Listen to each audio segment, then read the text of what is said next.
So for my June episode of the Great Film Throwbacks, I am going to be talking about the 1963 classic, The Great Escape, starring a barrage of fantastic actors including Steve McQueen, James Garner, Charles Bronson, and Richard Attenborough. Now, if you don't know who Richard Attenborough is, just go watch Jurassic Park. We'll end with that. But The Great Escape is a movie that has always been on my radar for many years, specifically because of the fact that this was one of my father's favorite films. He always told me that The Great Escape was such a fun movie and said to me that this is a movie that I think I would probably enjoy. So I finally got around to seeing it, and I will not lie, this is definitely an enjoyable film, but I did not enjoy it as much as I thought that I would.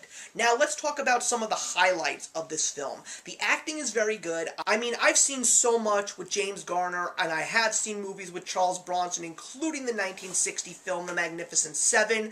Richard Attenborough, as I mentioned, I know exactly who he is, but I never really saw many films with Steve McQueen until I actually saw The Magnificent Seven. That was the first time I ever actually saw Steve McQueen in a movie. He is one of the most legendary actors of all time, and now that I've finally seen some movies with him in it, I actually am kind of happy about it. So this is the story of a prisoner of war camp in World War II, and how a whole bunch of soldiers from the British and American armies are thrown together in what's known as one of the most unbreakable prisoner of war camps in Nazi Germany.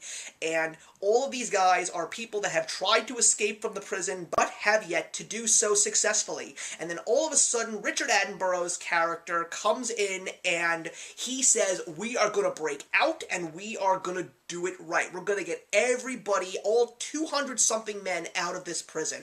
And throughout the entire film, you see each and every one of these characters playing their roles of digging tunnels, distracting the officers, smuggling things to various bunkers, and just trying to make sure that there is a perfect escape plan to get everybody out. And it includes some people making sacrifices and some people taking major risks. There's even some really funny moments showing you how much some of these officers were able to fool these Nazi officers. To me, it kind of had a little bit of a Hogan's Heroes element in there. And quite frankly, if you haven't seen that amazing television show, it really is a classic. But this movie is definitely entertaining. Just seeing all the attempts to get things done, to get the escape done triumphantly, is really cool. And of course it's got a great score by Elmer Bernstein. I mean, you've heard the song in the beginning of this film, you just probably don't know where it's from. But once you hear it, you will know, oh yeah, I do know that song, because I think it's been used in so many things, including The Simpsons.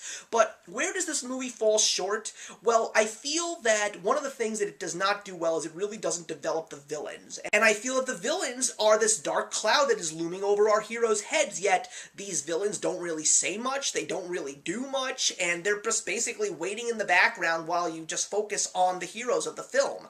And I feel because of that, there's much more that's to be desired, and the characters just don't really seem to be under that much of a threat because of the fact that these soldiers of the Nazi army are just not threatening or brutal or even saying much. And I feel that that is a very big problem. And there is a moment where they actually do attempt the escape, but then there's a whole big section of the film. I feel that that part of the film really was not something that I liked. I wanted to see them get all the way to the end and actually attempt the escape and then maybe fade to black and say, you know, this was all that happened and now you just gotta guess to what happens in the end, because this is based on a true story. I just feel that the last third of the film was just something that we really did not need to see, because to me it just came off as, I don't know, just something that I really did not feel great about when the movie came to an end. But is this a good movie to watch? Yes, it actually is a very fun and entertaining film, and I think that this is something that you should see at least once. Is it a movie that I want to see again?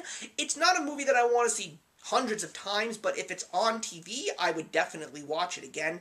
And no, it's not a movie that I want to own on DVD. I'm really feeling bad about the fact that I didn't enjoy this movie as much as I did, especially because there are so many people that I know, including my father, that absolutely love it. But it's a great film to watch just once, especially if you want to see an entertaining war film. And I am going to be giving The Great Escape 2.5 stars out of 4. So thank you very much for watching, everybody. Put your comments in the box below and let's discuss The Great Escape, and I will see you in the next one. Hey, thank you so much for stopping by my channel today. If you're new here and want to see more of what my channel has to offer, please click on the link to my last video, or hit that subscribe button to be kept up to date with all of my uploads. Content of all sorts is posted here quite often, so trust me, you do not want to fall behind. I will see you in the comments, and actions speak louder than words.